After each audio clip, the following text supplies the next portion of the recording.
The driver was driving in front, and Isabella and Victor were sitting in the back seat of the car. In the photo, she was resting her eyes languidly while Victor was shyly looking at the camera in a posture that leaned against her. The caption read, "Turns out I'm the first choice after all these years." I decided to reply, "Congratulations." The next day, after getting ready, I went out to go to work. Opening the door, I saw breakfast on the ground. I picked it up and went downstairs, throwing it into the trash can. Isabella saw me and questioned why I threw away her gift. I said, "I don't like what you say or what you give." She grabbed my arm as I walked away. "Am I in a mood?" I looked at her calmly. "Didn't you used to treat me like this too? You only thought I was just being temperamental."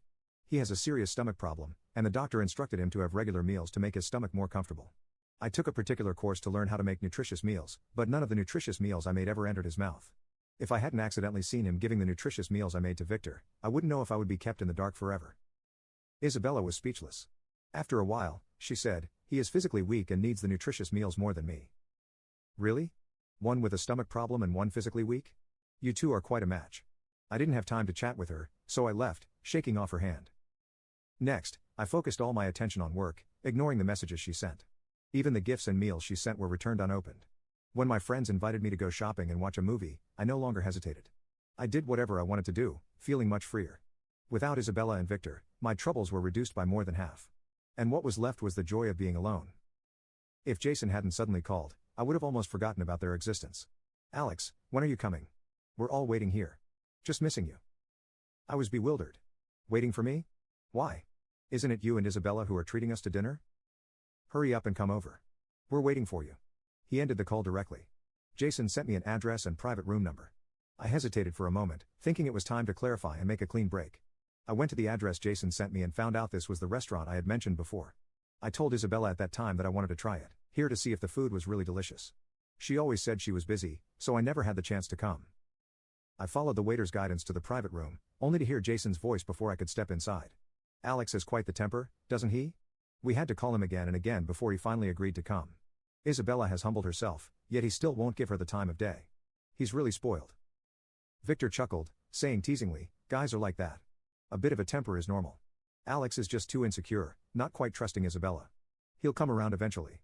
In my opinion, you and Isabella are a better match. If it weren't for your focus on studies back then, you'd be the one by Isabella's side now. Go on in. Don't just stand there." Isabella's voice came from behind. I turned to look, clutching my bag tightly. "What do you want me to go in for? To hear you announce your new romance?" My face turned cold, and I was about to walk away.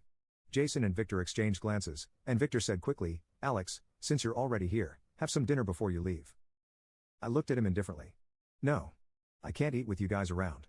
Their faces changed slightly, and the smile on Victor's face almost slipped. "Alex, what do you mean?"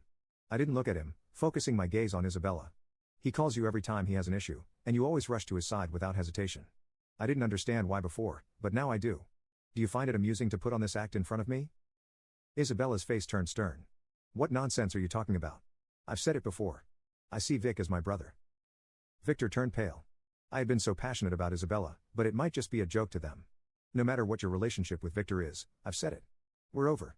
Don't come looking for me again. With that, I didn't look at her again and left the place. Back home, I deleted everything about her completely. This time, I would erase her completely from my life.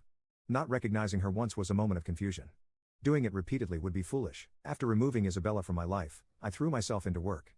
I work as a translator at a publishing house with a workload that keeps me busy and preoccupied, leaving me no time to think about those troublesome matters. My boss, Rachel, seeing the dark circles under my eyes, couldn't help but laugh. "I've never seen you work this hard before. Why are you so motivated now?" I suddenly realized something, feeling that nothing is more important than work. I stretched my stiff neck and looked up, only to find that the office was empty. Startled, I turned to look out the window. The sky had darkened, and the street lights on both sides were dazzling. "Ah, it's so late," I murmured in surprise. I used to be the first one to leave work every day, never expecting that one day I would be the last to leave. Rachel chuckled softly, her eyes clearly amused. "You must have lost track of time with all this work. It's already 8 p.m. I was wondering why an employee would be so eager to work overtime, only to find out you were so busy, you forgot the time."